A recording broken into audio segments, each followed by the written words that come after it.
Lepo pozdravljeni na današnji novinarski konferenci, kjer vam bomo v nadaljevanju predstavili rezultate 3 analiz.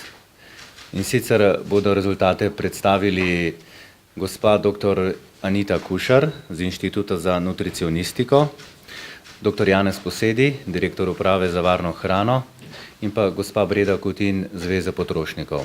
Še preden bomo začeli s predstavitvijo teh rezultatov, pa bomo prosili ministra za nekaj uvodnih besed, nato pa bodo tamle kolegi in kolegici pripravili predstavitev, govorci pa bodo od tukaj se pravi predstavljali, potem vprašanja pa bodo tudi na tem mestu mesta za vprašanje in odgovore.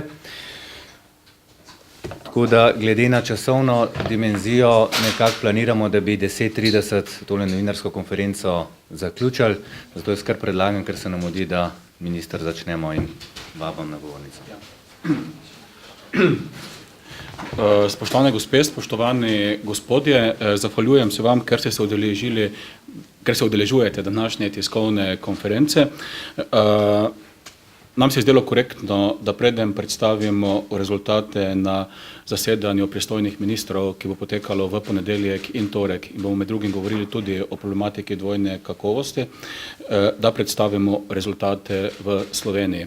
Poznano vam je, da sta tako Slovaška kakor Madžarska v začetku tega leta na svetu ministrov zelo organizirano predstavili svoje študije, kjer so ugotovili bistvene razlike pri blagovnih znamkah, ki jih potrošniki zaznavajo kot identične, glede kakovosti pa so bile bistvene razlike, ali so kupljene v njihovih državah in ali so kupljene recimo v starih članicah Evropske unije, pogosto so imeli vzorce v Avstriji.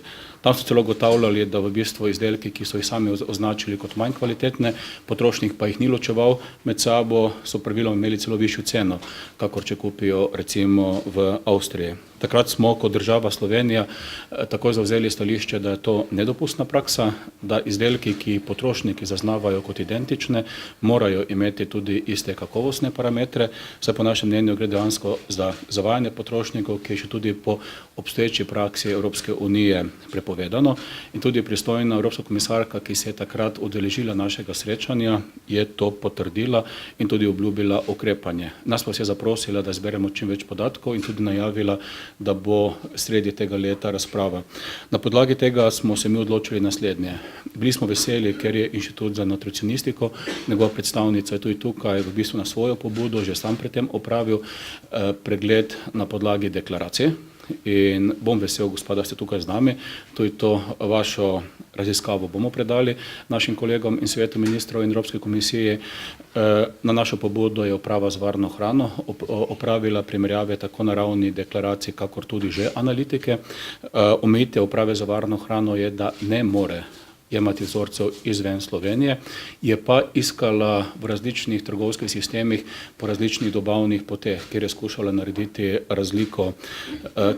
narediti razliko, kateremu trgu je mogoče proizvod namenjen.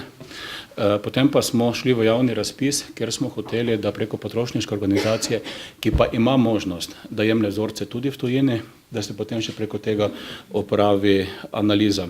Meni so bili v prejšnjih dneh rezultati predstavljeni, zdaj tako na hitro, moramo pa še bolj poglobljeno pogledati, ugotavljam, da tako velikih deviacij, kakor so izporočili iz Češke, Slovaške in Madžarske, ni zaznati, zlasti ni zaznati tega, da bi bili manj kakovostni izdelki po višji ceni prisotni, kako recimo v drugih državah, da pa tveganja obstajajo. Večja tveganja, kakor smo mi zaznali, obstajajo pri trgovinskih blagovnih znamkah.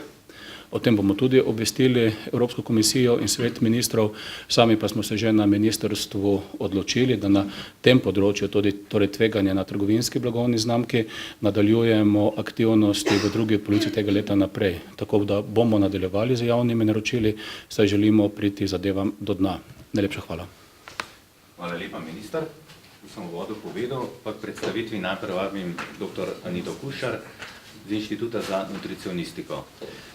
Samo sekundo, zdaj pa rabimo, Matjaša, lahko prosim, a boš ti klikal, bo pa kolega Matjaš. Hvala za besedo in povabilo. Torej, na Inštitutu za nutricionistiko v okviru opravljene raziskovalne dejavnosti že sicer spremljamo sestavo živil na slovenskem tržišču. Hvala.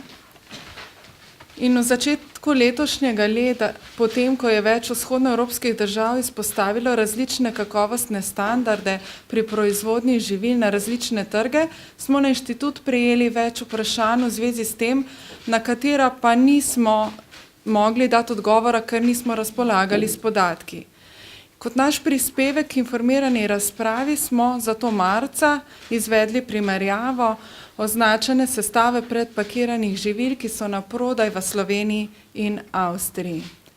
V primerjavo je bilo vključenih 23 naključno izbranih izdelkov mednarodno prepoznanih tujih blagovnih znamk, ki so bile marca 2017 na prodaj v trgovinah v Sloveniji in Avstriji.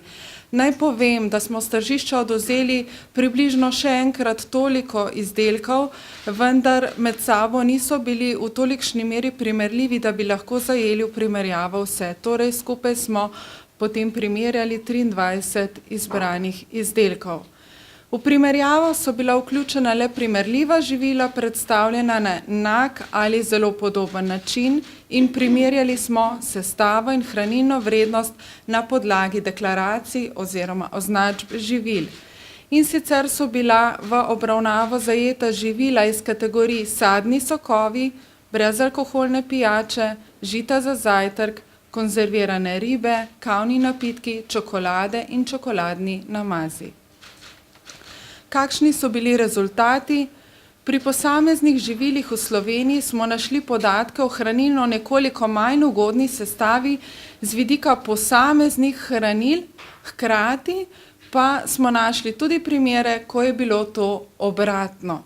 Če konkretiziram, v nekateri izdelki v Avstriji, na primer, so vsebovali več soli ali manj koristnih prehranskih vlaknin, v Sloveniji pa na primer nekateri izdelki več sladkorjev, katerih uživanje v splošnem želimo zmanjšati. Prav tako gredo obe smeri pri uporabi aditivov. Nekateri izdelki v Sloveniji so imeli kakšen dodaten aditiv in obratno enako tudi pri živilih v Avstriji. Do kakšnih zaključkov smo prišli? Na osnovi izvedene primerjave podatkov iz označb živil izbranega vzorca ni bilo mogoče zaključiti, da bi bila živila iz ene ali druge države v splošnem bolj ali manj kakovostna, saj v večini primerov razlike v označeni sestavi in hranilni vrednosti niso bile bistvene. Navedeni zaključki veljajo za izbrani vzorec živil in za obravnavane kategorije živil. Zato naša primerjava ni dala nedvoumnih odgovorov širše. Ocenjevana živila tudi niso bila obravnavana z vidika kemijskih analiz in senzorične kakovosti. Tudi glede morebitnih razlik v kakovosti surovin, vhodnih surovin, ki se uporabljajo pri proizvodnji živil, brez nadaljnjih podrobnih analiz ni mogoče podati zaključkov. Raziskava je bila upoštevajoč njeno zasnovo lahko izvedena le z minimalnimi stroški, kot sem že omenila, sestavo živil na tržišču Sloveniji inštitut že spremlja, tako da smo z lastnimi sredstvi financirali le nakup živil v Avstriji. In kot naš prispevek informirani razpravi smo, kot je gospod minister že omenil, posredovali rezultate tudi na Ministrstvo za kmetijstvo, gozdarstvo in prehrano in jih takrat v mesecu marcu tudi javno objavili. Za boljši vpogled v vprašanje o različnih kakovostnih merilih smo prav tako predlagali dodatna analizna vrednotenja, predvsem z vidika primerjave prehranske, senzorične in kemijske kakovosti, in sicer ne zgolj na nacionalnem nivoju, temveč tudi evropskem nivoju. Toliko bi bilo z moje strani, se vam zahvaljujem za pozornost. Hvala, dr. Aniti Kušar. Predstaviti pa vabim dr. Janeza Posedja, direktorja Uprave za varno hrano, veterinarstvo in varstvo rastlin. Lep pozdrav tudi v imenu Uprave za varno hrano, veterinarstvo in varstvo rastlin. Pri nas se je že zataknilo mogoče malo z naslovom. Ko govorimo o dvojni kakovosti, moram reči, da za nadzorne organe je to nek pojem, ki ga nekako ne poznamo. Mi običajno izhajamo iz tega, da imamo kakovost urejeno s predpisi in izhajamo iz tega, da v izdelkih, ki jih obravnavamo, je tisto, kar na njih piše. Zdaj, ampak ker se je izraz prijel in kot smo videli na podlagi naših rezultatov bolj ali manj upravičeno, smo ga nekako dodali tudi v našo predstavitev. Mogoče se bo skozi čas izkazalo, da je bilo boljše reči, ne vem, vidiki kakovosti, cena in kakovost, potrošnik in kakovost ali pa še kaj drugega. V končni fazi je to vse skupaj, kaj počnemo, namenjeno potrošniku, da ga nekako ozavestimo, da je pomemben člen pri vsem skupaj, ki odloča o tem, kaj in kako nabavlja.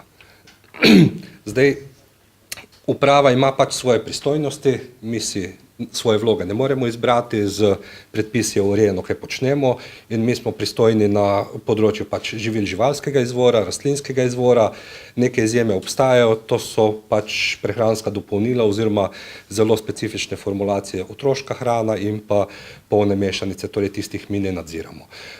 Eden ključnih dokumentov na tem področju, ki ureja naš nadzor, je 1169/2011. To je uredba, ki določa, kako morajo biti živila označena. Ta velja za predpakirana živila predvsem in v nekaterih delih tudi za nepredpakirana živila. Ampak mi v tem delu, kjer govorimo v principu o predpakiranih živilih. Zdaj, tudi kakovost je v določeni meri opredeljena in tudi z nacionalnimi predpisi. Zdaj, zakaj smo se tega lotili, nekako je bilo že možno razumeti.